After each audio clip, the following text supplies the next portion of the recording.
들어보겠습니다. 새누리당 전 서울시장 위원장이시죠? 새누리당 김성태 의원 연결합니다. 김 의원님 안녕하십니까? 예, 안녕하세요. 김성태입니다. 예. 자, 이 거물급 여권 인사들 서울 험지에 출마하라. 이게 왜 필요하다고 보세요? 지금 새누리당의 서울 같은 경우는 절대 소수의 야당인 행국이에요. 그러니까 서울시장도 박원순 서울시장, 또 교육감도 야당 소속의 조희연 교육감. 국회의원 숫자도 전체 48개 중에 3분의 1밖에 되지 않아요. 예? 예. 그리고 서울시 의원만 보더라도 전체 105명 중에 75명이 야당입니다. 그러니까 3분의 1도 채 안 돼요. 이런 정치적인 상황 속에서 이런 거대한 장벽을 넘어서 승리하기 위해서는 생적사에 비장한 각오가 필요하다는 겁니다. 예. 그런 측면에서 진정성 있는 자기 희생과 헌신으로 우리 당이 서울 시민의 마음을 얻어야만 또 우리 당이 바라는 결과를 얻을 수 있다는 그런 심정에서 저는 현직 시당 위원장은 아닙니다만은 지금 현직 김용태 서울시당 위원장으로서는 상당히 고민이 크죠. 저는 그런 선배 입장으로서 또 그런 현직 김용태 서울시당 위원장의 그 고민에 그래도 상당 부분 일리가 있다는 그런 판단을 하고 있는 겁니다. 예. 근데요, 그게 전략공천 아닙니까? 그러면 결국? 전략공천이 아니죠. 전략공천이란 것은 당선이 어려운 지역의 사람 없이 예. 뭐 특정 지역에 이렇게 중앙당에서 이렇게 내리꼽는 게 전략공천인데 예. 저희 새누리당은 당헌 당규상에 명백하게 경선을 하게끔 돼 있습니다. 물론 후보가 없을 때는 안 그러겠죠. 단순할 예. 때는. 그렇지만은 이런 경우는 전략 공천이 아니라 쉽게 말하면 서울이 그만큼 험지라는 그런 입장이죠.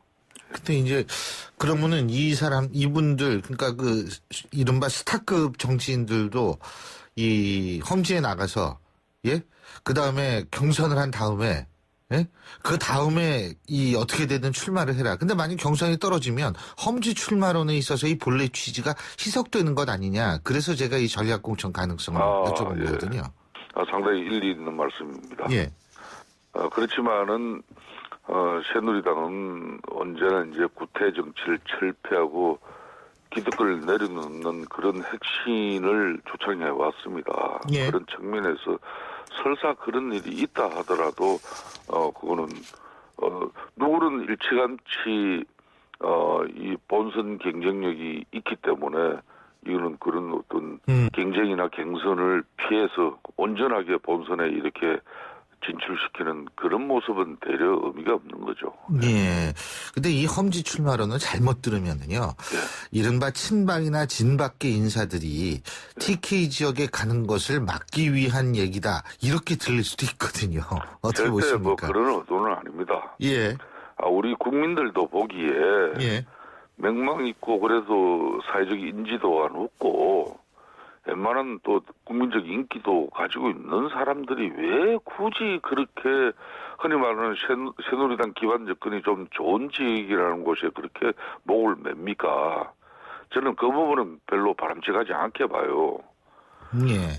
쉽게 정치하려고 그러면 항상 쉬운 판단밖에 하지 못해요. 예. 진정한 국민들의 아픔과 고통은 자기 자신이 얼마나 어려운 어떤 상황 속에서 예. 정치를 해야만이 그나마 진정성 있는 처절한 고민 속에서 현실 정치가 되는 것이지 쉽게 당선되고 쉽게 정치적 기반을 확보하면은 그거는 뭐 솔직히 말로 좀 국민들한테 떠다고는 왜곡되는 그런 측면에서 정치를 할 공산도 상당히 많아요. 예. 자, 그리고요. 또 한 가지는 이제 중진 용태론 나오거든요. 그죠? 네.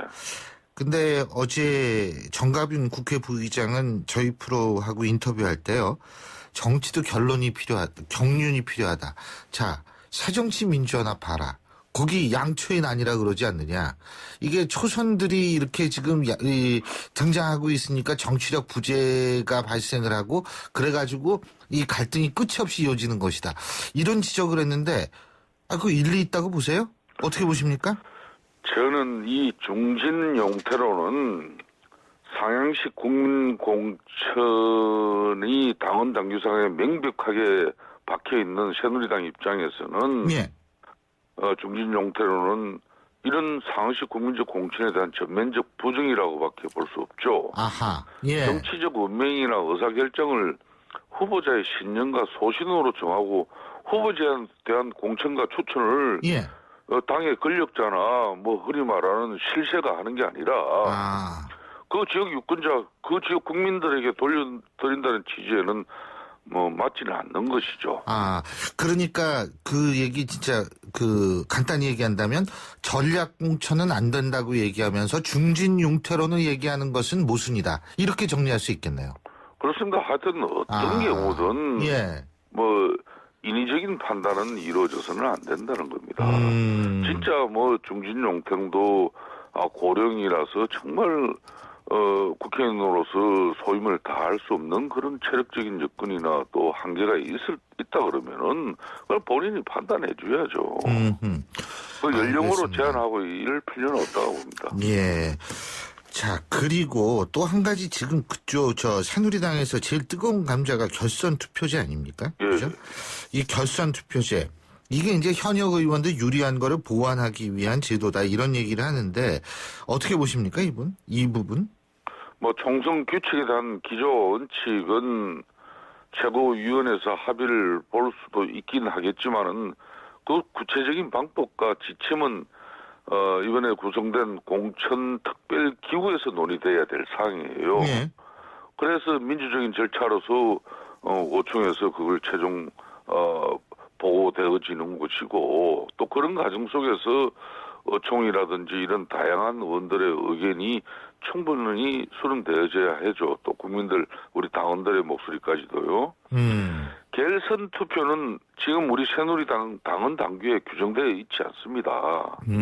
여차 잘못하면은 이게 불필요한 이합 집산을 불러 일으켜서 본선 경쟁력에 이게 심각한 타격을 줄 수 있습니다. 예. 본선 가기도 전에 그냥 우리들끼리 그냥 치고 받아가지고 또 지고 나면은 또 3등, 4등, 5등이 또 담합해가지고 또 뭐 사실상 2등을 당선시키는 이렇게 해서 또 본선에서는 뭐 결집이 되지 않는 그런 엄청난 뱅패가 또 여기 숨겨져 있는 것이죠. 다만 앞으로 경선을 하는 과정에서 뭐 이렇게 여론조사 경선이 이루어졌는데 현격하게 표면 오차 범위 내에서 이거는 판단이 누가 봐도 이거는 저 여론조사 기관 하나의 판단만 가지고 어렵다. 그러면 이거는 결선을 또다시 검토할 수 있는 것이고 명백한 이 결선 투표의 어떤 그런 요건이 구체적으로 명시가 돼줘야 됩니다. 그걸 이제 앞으로 공천특별기구에서 논의하고 또 결정할 일이겠죠. 그렇군요. 이 공천특별기구. 근데 이제 여기 특별기구가 결정권을 갖는 건 아니죠. 그죠? 사실상 이제 거기서 논의하고 결정이 이루어지면은 의원총회에서 이게 이제 보고가 되어질 것이고 그렇게 해서 이제 최종적으로 이제 결정이 되어지죠. 예. 결정기구가 그럼 최고위라는 말씀이시군요. 네. 최종 공천 룰의 의결 기구는 이 공천 룰이나 경선 방식의 문제는 민주정당으로서 합리적 절차와 또 경선 성복으로 인한 합이 가장 중요시되는 부분이에요. 이걸 지도부만의 판단과 결정으로 정해지기는 무리가 있는 것이죠. 알겠습니다. 최고위의 의견이 모아져가지고 합의가 이루어지고 의원총회에서 승인한 것이 가장 바람직하겠지만은 결국은 당을 구성하는 의원들의 의사가 반영되는 의원총회에서 민주적인 방식으로 공론화를 거쳐 결정하는 것도 하나의 큰 방법이죠. 자, 또 한 가지는 뭐냐면 이 총선 출마를 위해서 사퇴한 기초단체장한테는 공천심사 시에 불이익을 주는 방침이 정해졌다. 이런 게 보도가 됐는데 이건 어떻게 보십니까? 그러니까 작년도입니다. 예. 2014년 6월 4일 지방선거 이후에 지금 정확히 1년 반이 지났지 않습니까? 예. 제6회 지방선거의 임기가 2018년 6월 30일이에요. 예. 엄청나게 많이 나왔죠. 이걸 고려한다면 앞으로 갈 길이 뭔 이런 시기에 총선 출마를 위해서 1년 만에 자신을 선택해 준 주민분들을 또 이렇게 뜻을 버리고 예. 다시 국회의원 배지 달는 걸로 출마하는 게 그게 옳은 일인가? 이거는 진짜 그동안 우리 국민적 비판이 많았죠. 예. 다만 한편으로는 여차 잘못하면은 이게 풀뿌리 민주주의의 상징인 기초단체장이 개인적 입신양명을 위해서 막대한 보궐선거의 비용과 행정공백을 이 국민의 소중한 헬스를 통해서 또 이렇게 낭비하는 것은 방지하는 것은 필요한데 다만 이걸 또 어떤 위헌적인 어떤 그런 판단이 되어버리면 안 되는 거죠. 어느 누구도 이 참정권의 제한을 받을 수는 없는 거거든요. 그런 측면에서 이 제한을 한다 하더라도 가장 다만 이 큰 의미를 담고 다만 실질적으로 이 제한하고 제약하는 부분은 일정 부분 한정되어져야 되겠죠. 자, 그러면은 종합해서 본다면 전략 공천은 하면 안 된다. 중진중 테러는 이거는 좀 모순이 된다. 그리고 결선 투표도 이게 문제가 있고 기초단체장의 공천심사 이건 이미 결정이 된 것 같은데요. 이 공천심사 시 불이익 주는 거 이러면 이걸 종합해 보면 현역 의원들이 무지무지하게 유리하게 되는 거거든요. 지금 신 교수님 말씀이 상당히 그 일리가 있습니다. 그런데 이 총선을 출마하기 전에 어느 정당이든 현역의 기득권만을 보장하는 그런 공천 룰이나 경선 방식은 절대 안 되는 것이죠. 그러니까 앞으로 현역하고 같이 경선을 하는 신인들에게는 큰 가산점을 부여해야죠. 그리고 이 현역들이 또 의정 활동이라든지 이런 다양한 평가에 대해서 객관적인 수치를 경선 과정에 드러내는 그런 서비스도 정당이 제공을 해야죠. 뭐 다양한 이런 현역 기득권에 대한 기득권을 내려놓는 그런 걸 공천특별기구에서 우리 새누리당은 앞으로 해낼 겁니다. 아마. 그리고 최근에 그 친박계들 한 50여 명이 이 밥 먹은 거 아시죠? 보도돼서. 저도 언론을 통해서 봤습니다. 물론 거기 안 가셨겠지만, 그렇게 친박계들이 이제 승리하리라 다 건배도 하고 말이에요. 자, 이런 부분에 대해서 어떻게 보십니까? 우리 국민들이 보기에는 새누리당 집권당이 박근혜 대통령의 국정 운영을 원활하게 잘 뒷받침해 주는 것도 중요하고요. 또 한편으로는 집권당 공당으로서의 국민의 목소리를 가감없이 국정 운영에 반영하고 때로는 쓴소리도 할 수 있는 그런 공당이 돼야 됩니다. 근데 무조건적인 친박이다, 진박이다 뭐 해가지고 끼리끼리 모이고 또 그 사람들의 목소리는 뭐 국정 운영에 절대적으로 반영되고 그러니까 거기에 모여야 된다. 그게 모이지 않으면은 한마디로 좀 변방에서 겉돈다 이런 식의 분위기를 가져가는 것은 결코 바람직하지 않아요. 않습니다. 그렇기 때문에 진짜 뭐 이번에 모임은 그런 것이죠. 뭐 그저께 정기국회가 끝났습니다만은 진짜 중요한 법안들도 이번 정기국회에서 처리를 못했지 않습니까? 이런 국회 운영상의 문제점이라든지 또 여야관계의 문제점이라든지 이거 어떻게 하면 좋은 정치를 해야 될 것인가 그런 고민 차원에서 모인 것이지 뭐 일정한 사람들이 모여서 일정한 어떤 판단을 하고 결과를 또 도출해내는 그런 자리는 안 되죠. 뭐 김무성 대표는 소주 먹고 있는데 이쪽에서는 모여가지고 건배하고 있다라는 비판도 나오긴 나오더라고요. 아니 혼자 소주 마시고 이거 노동법 이거 어떻게 하나 그러고 혼자 노동 얘기 하나만 간단하게 여쭤보겠습니다. 우리 김성태 의원께서는 한국노총 출신이시죠. 어제 한상균 민주노총 위원장 자진 출조했습니다. 그런데 여러 가지 이 기자회견 내용도 약간 논란이 좀 되고 있는 것 같고요. 이런 부분. 그래서 이제 감옥에서도 투쟁하겠다 이런 얘기를 했는데, 자, 이런 모습을 어떻게 평가하십니까? 같은 노동운동가 출신으로서. 저는 이제 한때는 사용자 관리자들의 그런 억압과 어떤 그런 일방적인 이 노동자들 관리 때문에 우리가 상당히 힘들어했습니다. 그렇지만 지금 세상은 그런 세상은 아니죠. 그렇기 때문에 국민과 괴리되는 노동운동은 설 자리가 없어지고 있는 겁니다. 예.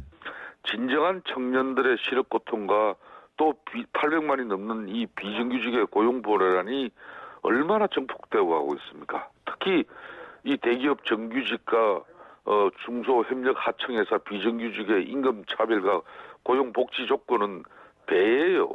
이런 예. 차별과 차이를 줄여줘야 될 게 민주노총입니다. 왜? 민주노총 조직의 절대적인 구성이 대기업 정규직 노조예요. 현대차, 기아차 이런 완성차 노조고, 자 그런 사업장에서는 대정부 예. 교섭력이다, 회사 교섭력이 있기 때문에 예. 투쟁력이 있기 때문에 좋은 협상 성과물로 자기네들 다 나눠 먹고 그 협력 하청회사 비정규직은 내몰라라 하는 그런 노동운동이 되면은 국민들이 어떻게 그 노동운동에 지지를 보여줄 수 있습니까? 예. 비정규직 차별 철폐에 그런 머리띠를 뚫은다 그러면 진짜 대기업 정규직 기득권 좀 내려놓고 예. 사회적 약자인 비정규직 이런 차별 해소나 불평등 해소를 위해서 민주노총이 앞장서야 되죠. 그거는 비정규직 차별 해소하고 또 고용 불안 해소하라, 쉬운 해고 해소하라 그런데 그 부분이 그럼 전부 대기업 정규직에만 그 문제가 해결되고 중소협력 하청회사나 비정규직은 손쉽게 해고돼도 문제가 없다는 겁니까? 그건 아니지 않습니까? 예. 그런 측면에서 이번에 한상균 노조위원장도 참 어렵고 힘든 투쟁하고 있습니다. 그렇지만은 이제는 국민들이 상식적으로 노동운동이 탄압받고 정말 어려운 운동을 하고 있구나 이런 인식이 되어져야지 진짜 대기업 정규직 노동운동 예. 갑질하는 예. 모습은 대로 알겠습니다. 국민들의 반감을 불러일으키는 거예요.